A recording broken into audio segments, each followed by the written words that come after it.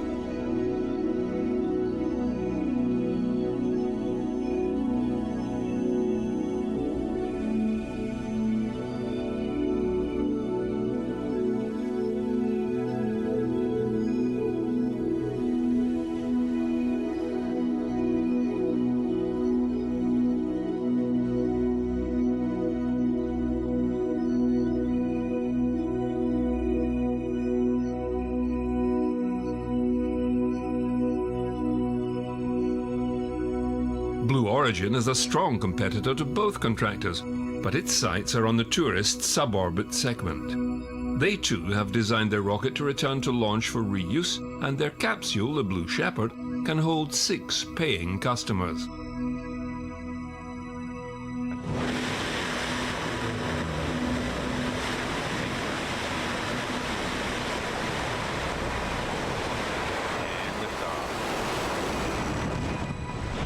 Shepard has cleared the tower.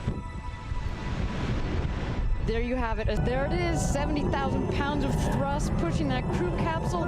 The B-3 engine remains on. The booster continues to space.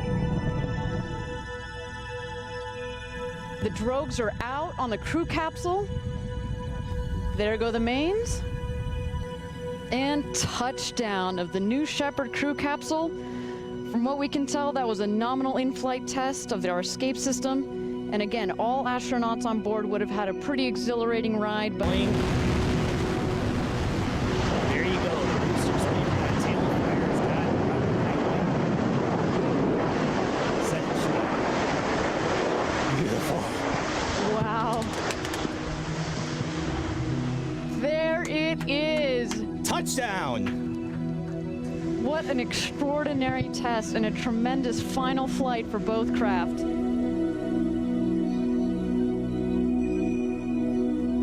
Their main rival will probably be Virgin Galactic or Vulcan Aerospace with their air-launched systems.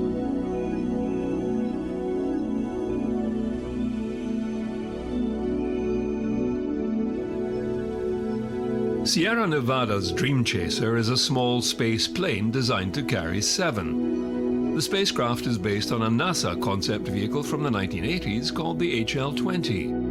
Having failed to secure a NASA contract, Sierra Nevada has teamed up with Vulcan and European interests to further develop a version of the Dream Chaser.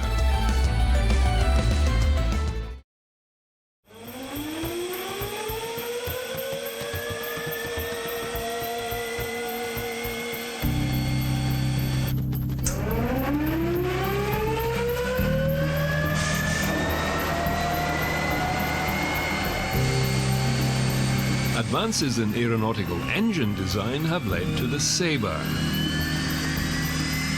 We're actually at Reaction Engines test site at B9. What is very significant about this is that we are in the process of testing a very, very important development in aerospace propulsion, which is a pre-cooler, a device for cooling the air entering a high-speed engine so that the engine can continue to operate pretty much as normal. This means that we're going to be able to fly at speeds of Mach 5 pretty easily in the future. It is in effect a rocket engine burning hydrogen and oxygen. That in itself is not unusual, but whilst in the atmosphere the oxygen is taken from the air, cooled to liquid temperatures and fed directly into the combustion chamber, once outside the atmosphere, the engine resorts to the liquid oxygen carried on board, like a conventional rocket engine. Skylon will be powered by 2 Sabre engines and operate like a conventional aircraft capable of flying directly into orbit, transporting 15 tons of cargo into space, and returning for a runway landing.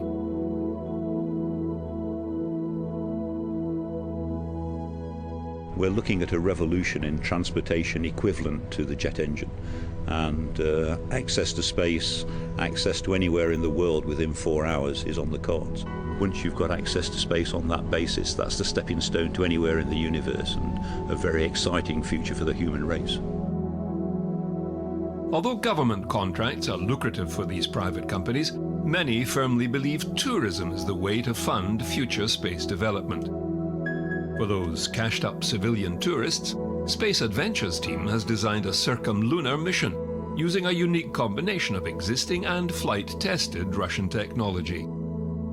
The combination of the Soyuz spacecraft and the lunar module will provide ample living space for your approximately 6-day journey and the fuel required for you to leave low Earth orbit.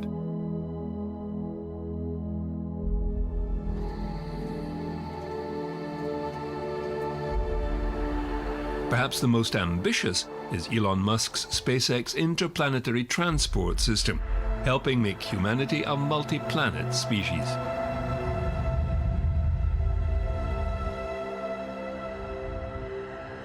The initial design objective of the vehicle is to launch a variety of missions to Mars and other destinations in the beyond Earth orbit portion of the solar system.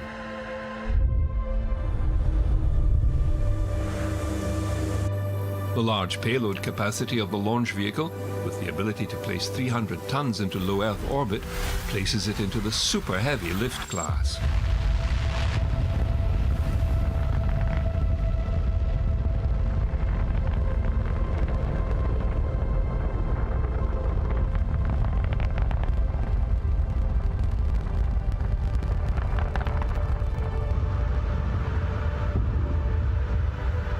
The ITS launch vehicle's first stage is designed to be reusable, following a return to the launch site and vertical landing after each launch. What's new on this vehicle is full reusability of even the second stage and the spacecraft as well.